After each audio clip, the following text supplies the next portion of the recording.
টুয়া,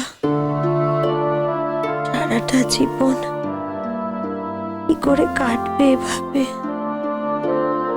এত কষ্ট নিয়ে কি করে থাকবে তুমি?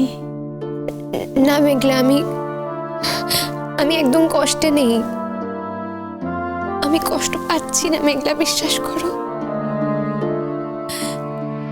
আমি শুধু চাই আমার কর্তব্যটুকু পালন করতে। তোমাদের বিপদে আপদে যেন তোমাদের একটু পাশে থাকতে পারি। আর কিচ্ছু চাই না আমি মেঘলা, কিচ্ছু না। টুয়া, আজ একটা কথা বলি। আমার কাছে তোমার দরজা কিন্তু চিরদিন খোলা, সব সময় খোলা থাকবে। তোমার যখন ইচ্ছে তুমি আমার কাছে আসতে পারো। আমি কিন্তু একটু অসন্তুষ্ট হব না। আমার কথাটা তুমি বিশ্বাস করলে? ওই যে বললাম মেঘলা, তোমাকে অবিশ্বাস করা যায় না। আসবে তো? মেঘলা, তোমার যখন বেবি হবে তখন তাকে মাঝে মাঝে আদর করতে দেবে তো আমাকে?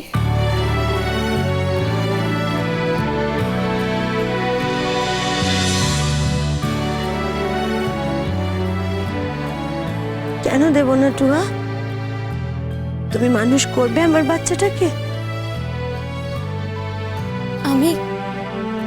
আমি কেন করব? ওর মা থাকতে আবার আমি কেন মেঘলা? তাও মাসির কাছেও কি কেউ বড় হয় না? বেশ তো, তাহলে তখন আমি তোমার বাচ্চাটাকে একটু যত্ন করে দেব। ওর সব কাজ করে দেব, ওকে ওকে খাইয়ে দেব, ওকে চান করিয়ে দেব। অবশ্য অবশ্য মেঘলা, তুমি যদি পারমিশন দাও, তুমি যদি অ্যালাউ করো তবেই। টুয়া, মাসি তার বোনপোকে আদর করবে, যত্ন করবে, তার জন্য কি পারমিশন লাগে? এইভাবে বলতে আছে কথাটা?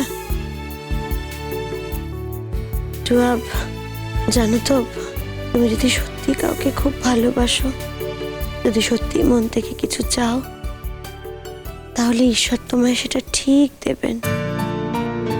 তুমি মন থেকে চাইলে ঈশ্বর না দিয়ে থাকতেই পারবেন না। আমি শুধুমাত্র শান্তি চাই মেঘলা, বিশ্বাস করো, আমি আর কিচ্ছু চাই না। ঈশ্বর তোমায় শান্তি দেবেন। শান্তি তো আমি পেয়ে গেছি। হয়তো হয়তো আরো বড় কোনো শান্তি অপেক্ষা করে আছে তোমার জন্য। ঈশ্বর হয়তো তোমায় আরো গভীর শান্তি দেবেন। অনেক হয়েছে মেঘলা, আর কিন্তু কথা বলা যাবে না। আমি শুনে এসেছি, ডাক্তারবাবু বলেছেন যে আজকে তোমাকে একটু কম কথা বলতে হবে। আর দেখো, যখন থেকে আমি এসেছি তখন থেকে আমরা গল্প করেই চলেছি। আর কিন্তু কোনো কথা না, কেমন? আমি জুসটা দিচ্ছি, জুসটা খেয়ে নাও। এই নাও।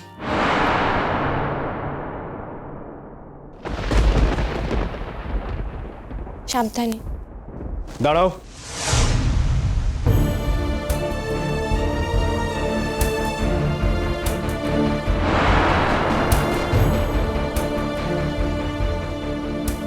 তুমি মেঘলার কেবিনে কি করছো?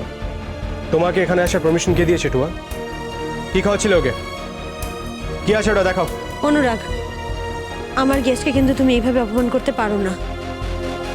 তুমি এর আগেও টুয়াকে অপমান করেছো অনুরাগ।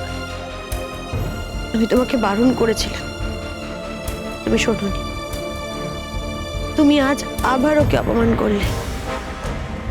ও আমার জন্য ফ্রুট জুস নিয়ে এসেছিল, তুমি সেটা খেতে দিলে না।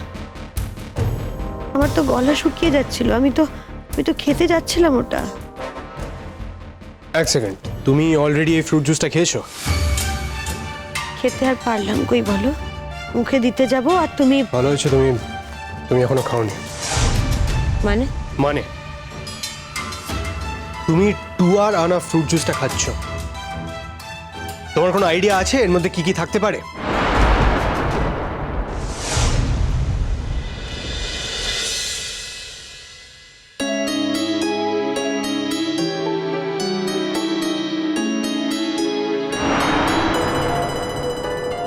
তুমি খুব শান্তি পেয়েছো তো? হুম, খুব শান্তি পেয়েছো? কেন উত্তর দাও, তোমাকে উত্তর দিতে হবে, চুপ করে থাকলে কিন্তু হবে না। হ্যাঁ, আজ সকালে আমার ঘাড়ের উপর ঝাঁপিয়ে পড়লে কেন? দেখতে পাচ্ছ তো, খাতা দেখছি।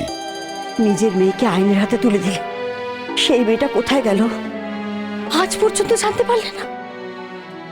জানবো কি করে? জানার চেষ্টাই তো করিনি। তোমায় তোমায় ঘুরে ঘুরে নমস্কার। একবার তো তুমিই পারো, তোমার পক্ষে এসব সম্ভব। এটা বুঝেছো তাহলে? বুঝলে মঙ্গল, নিজেও সতর্ক থাকতে পারবে। শোনো, আজে বাজে কথা ছাড়ো, যা তোমায় জিজ্ঞাসা করছি তার উত্তর দাও।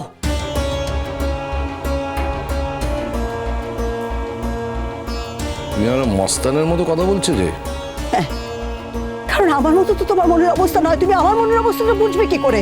তোমার তো আমার এরকম মনের অবস্থা কখনো হয় না, নিজের লোকের জন্য তো একদমই হয় না। তোমার যা কিছু হয়, তোমার জীবনে যা কিছু ঘটে, সব সব বাইরের লোকের জন্য, অন্যদের জন্য।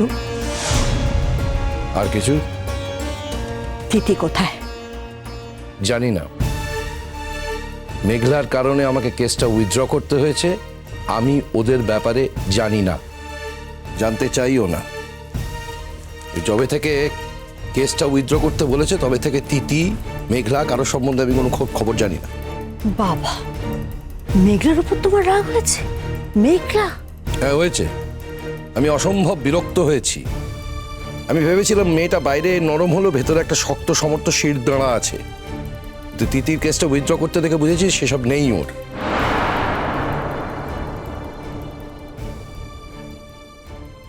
তুমি জানবে কি করে ও কোন চাপে পড়ে কেসটা উইথড্র করতে গিয়েছিল? কিন্তু তাতেও তো কোনো শেষ রক্ষা হলো না। মেয়েটা যে ছাড়া পেয়ে কোথায় গেল, কোনো খোঁজ নেই আমার কাছে, কোনো খোঁজ নেই। তবে আমার অনুমান এর পেছনে অন্য কোনো কারণ আছে।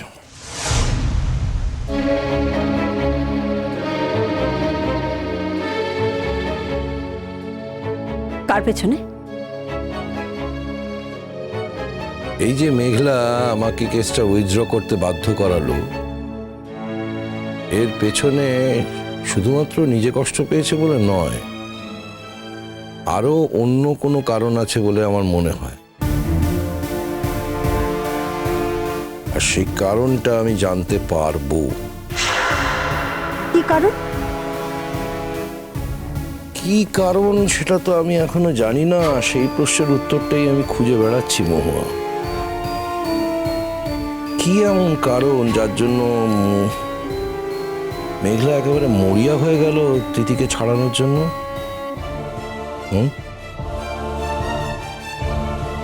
এবং এতদূর স্পর্ধা করে বলতে পারলো যে তুমি যদি তিথিকে না ছাড়াও তাহলে আমি তোমার সঙ্গে সম্পর্ক রাখতে পারবো না। মেঘলা এই কথাটা আমাকে বলতে পারলো। তুমি কিছু অনুমান করতে পারো নাকি? কি? আমি কি করে অনুমান করবো? কি আশ্চর্য, আমার সাথে তো কোনো কথা হয়নি। যা কিছু কথা হচ্ছে, মানে তোমার সাথেও কখন কথা বলেছে, কখন তোমাকে বলেছে উইথড্র করতে যেতে, তুমি কখন গেছো উইথড্র করতে, কিভাবে কি হয়েছে, আমি তো এগুলো না জানি না। একেবারেই জানো না? না, আমি জানি না। যাক, না জানলেই ভালো। তবে পরে যদি জানা যায় তুমি ঘটনাটা জানতে, তাহলে তাহলে কি করবে? তোমার হাতে আমার মাথাটা কাটবে, তাই তো? হাতে মাথা কাটা ছাড়াও মাথা কাটার আরো অনেক উপায় আছে মহুয়া। তুমি কি বলতে চাইছো? তুমি বলো তো, কি বলতে চাইছো তুমি? আমি কিছুই বলছি না। ইনফ্যাক্ট আমি কোনো কথাই তো বলি না আজকাল, বলতে চাইও না। তুমি শুনতে এসেছিলে যে তিথি কোথায় আছে, তিথি কেমন আছে, তিথির কোনো খবর আমি জানি কিনা, তিথি যে এই যে বাইরে বেরিয়ে এসেছে তার জন্য আমি খুশি কিনা। না মহু, আমি খুশি নই, একদম খুশি নই। তিথি বাইরে বেরিয়ে আসা মানে কারোর না কারোর ক্ষতি হবে, সর্বনাশ হবেই। মেঘলা তো হবেই, এবং সঙ্গে সঙ্গে ওর আশপাশে যারা থাকবে তাদের কারোর না কারোর ক্ষতি হবে। পৃথিবীতে কিছু কিছু মানুষ থাকে মহুয়া, যারা ধ্বংসাত্মক হয়, আর কিছু কিছু মানুষ থাকে যাদের চারপাশে থাকলে তারা আলোয় আলো করে দেয়। ঠিক যেমন তোমার মেঘলা।